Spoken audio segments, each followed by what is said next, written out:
Hello दोस्तों, मैंने पिछली जो 5 लेक्चर लिए उसमें कंटेंट जो पढ़ा है उसको मैं एक बार क्या कहते हैं समराइज़ कर देता हूँ। जैसे कि मैं बताता हूँ एटम क्या होता है। ठीक है, एटम के बारे में बताया था कि स्मॉलेस्ट पार्टिकल होता है, सूक्ष्मतम कण होता है। 3 फंडामेंटल पार्टिकल से मिलकर बना होता है, सूक्ष्मतम कणों से मिलकर बना होता है। ठीक है, जैसे मैंने बताया था कि एटॉमिक मास क्या होता है। ठीक है, एटॉमिक मास के बारे में इसको रिप्रेजेंट करने का तरीका यही बताया था। ठीक है, प्रोटॉनों की संख्या प्लस न्यूट्रॉनों की संख्या को बताया था मैंने क्या, एटॉमिक मास, परमाणु द्रव्यमान। ठीक है, ऐसे ही एटॉमिक नंबर के बारे में बताया था। तो मैं एटॉमिक नंबर के बताया कि number of proton, number of electron को क्या बोलते हैं अपन, एटॉमिक नंबर बोलते हैं। ठीक है, परमाणु क्रमांक क्या होता है, प्रोटॉनों की संख्या और इलेक्ट्रॉनों की संख्या के बराबर ही होता है। ठीक है, इसको अगर यूज़ करने का तरीका जिस आपसे पूछा जाता है, क्या पूछा जाता है कि जैसे सोडियम है, इसका 11 होता है, इसका 23 होता है। एटॉमिक मास, परमाणु द्रव्यमान 23, और जो अपना परमाणु क्रमांक होता है वो क्या, 11 होता है। ठीक है, अब इसमें पूछा जाता है कि इलेक्ट्रॉन, प्रोटॉन, न्यूट्रॉन बताओ। ठीक है, तो मैंने बताया था कि जो अपने यहाँ पर क्या है, एटॉमिक नंबर कितना है, 11। ठीक है, तो मैंने इसका फॉर्मूला बताया, Z = P = E, है ना। जो एटॉमिक नंबर है वो प्रोटॉनों की संख्या और इलेक्ट्रॉन संख्या के बराबर ही है। मतलब इसमें 11, ये भी 11 और ये भी 11। इसमें प्रोटॉन भी कितने हैं, 11 हैं, और इलेक्ट्रॉन भी कितने हैं, 11 हैं। न्यूट्रॉन निकालने के लिए क्या करेंगे अपन, A = P + N, प्रोटॉनों की संख्या प्लस न्यूट्रॉनों की संख्या एटॉमिक मास के बराबर होती है। ठीक है, तो ये दे रखा 23, प्रोटॉनों की संख्या ऊपर देख ली 9, तो ये 23 - 11 = N, मतलब कि 12। मतलब कि न्यूट्रॉन की संख्या कितनी होगी, 12, प्रोटॉन की संख्या 11, इलेक्ट्रॉन संख्या 11। मैंने सीधे निकालने सिखाया था कि इसमें से जो यहाँ पर ये अगर 11 लिखा है तो प्रोटॉन की संख्या भी 11 ही होगी, इलेक्ट्रॉन संख्या भी 11 ही होगी।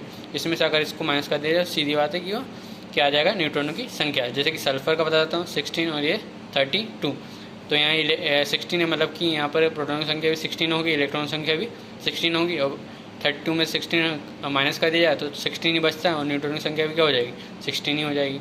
ठीक है, अब ऐसे ही मैंने आपको आयन्स में बताया, जैसे SO4 है ना, SO4 2 नेगेटिव।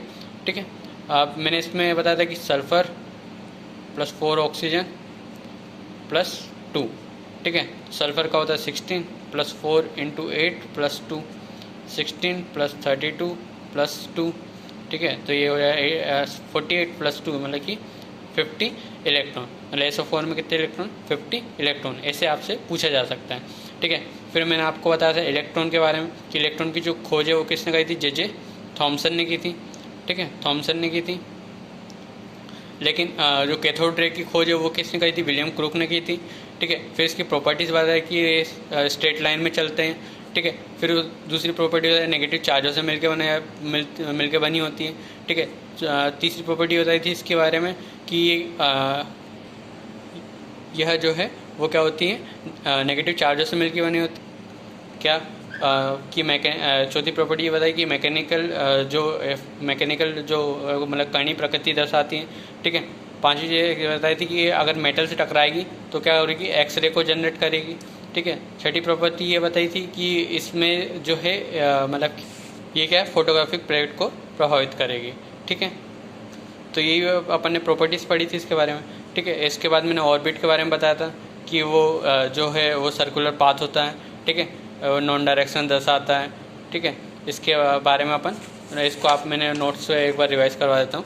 ठीक है, तो स्ट्रक्चर ऑफ एटम के बारे में, तो प्रोटॉन एंड न्यूट्रॉन आर यहाँ से प्रेजेंट इन न्यूक्लियस। न्यूक्लियन कहते हैं इसको, है ना, किसी अणु का भाग जहाँ प्रोटॉन और न्यूट्रॉन उपस्थित होते हैं, नाभिक कहलाता है। Atom smallest particle which contain 3 fundamental particle is called atom. ठीक है, सूक्ष्मतम कण जिससे 3 मूलभूत कणों से मिलकर इलेक्ट्रॉन, प्रोटॉन, न्यूट्रॉन। ठीक है, इसकी खोज J.J. Thomson, Rutherford, Chadwick. ठीक है, उसके बाद मैं इसका डायग्राम बताया था कि ऑर्बिट क्या होते हैं, सब ऑर्बिट क्या होते हैं। ठीक है, ऑर्बिटर क्या होते हैं। फिर इसका रोटेशन बनाया था क्लॉकवाइज और एंटी क्लॉकवाइज बताया था। ठीक है, फिर एटॉमिक नंबर का बताया था कि total number of proton nucleus of an atom is called atomic number. किसी परमाणु नाभिक में उपस्थित प्रोटॉनों की संख्या को क्या कहते हैं, परमाणु क्रमांक कहते हैं। ठीक है, इसको मोसले ने डिस्कवर्ड किया था। एटॉमिक मास के बारे में बताया था मैंने कि प्रोटॉन और न्यूट्रॉन को ऐड कर दिया जाए तो फिर इसका एक एग्जांपल भी बताया मैंने आपको। ठीक है, आयंस में बताया। इलेक्ट्रॉन के बारे में बताया कि cathode ray discovered by William crook ने की थी, और इसकी तो J.J. थॉमसन ने की थी। ठीक है, ऐसे फिर मैंने इसे डायग्राम से बताया था।